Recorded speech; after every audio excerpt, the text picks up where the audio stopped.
എൻ്റെ കുറേ നാളത്തെ ഒരു ആഗ്രഹമായിരുന്നു ഈ രാമശ്ശേരി ഇഡലി, അതും രാമശ്ശേരി തന്നെ പോയി കഴിക്കണം എന്നുള്ളത്.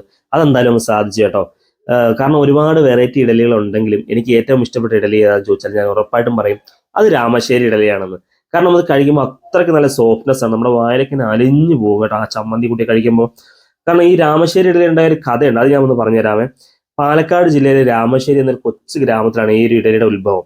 ഏകദേശം 200 വർഷങ്ങൾക്ക് മുമ്പ് നമ്മുടെ തമിഴ്നാട്ടിലെ കാഞ്ചീപുരം, അതുപോലെ തിരുപ്പൂര്, തഞ്ചാവൂർ എന്നിവിടെ നിന്നും പാലക്കാട്ടേക്ക് കുടിയേറിയ മുതലയാർ സമുദായക്കാരുടെ ഒരു ഉപജീവന മാർഗത്തിനായി അവർ തുടങ്ങിയ ഒരു ചെറിയ സംരംഭമാണ് ഈ ഒരു രാമശ്ശേരി ഇഡലി എന്നൊരു സംരംഭം കേട്ടോ.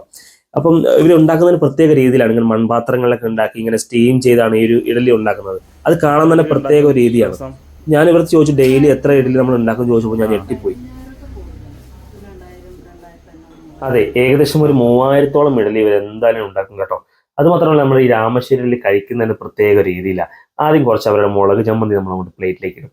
അതിലേക്ക് നമ്മൾ കുറച്ച് ഗൺ പൗഡറും കൂടെ അങ്ങോട്ട് മേളിലേക്ക് ഇങ്ങനെ സ്പ്രെഡ് ചെയ്യും.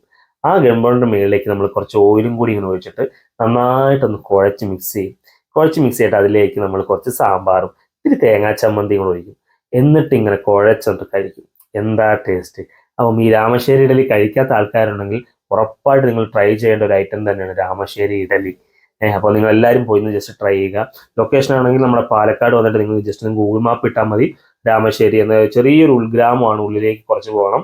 അപ്പോൾ എല്ലാവരും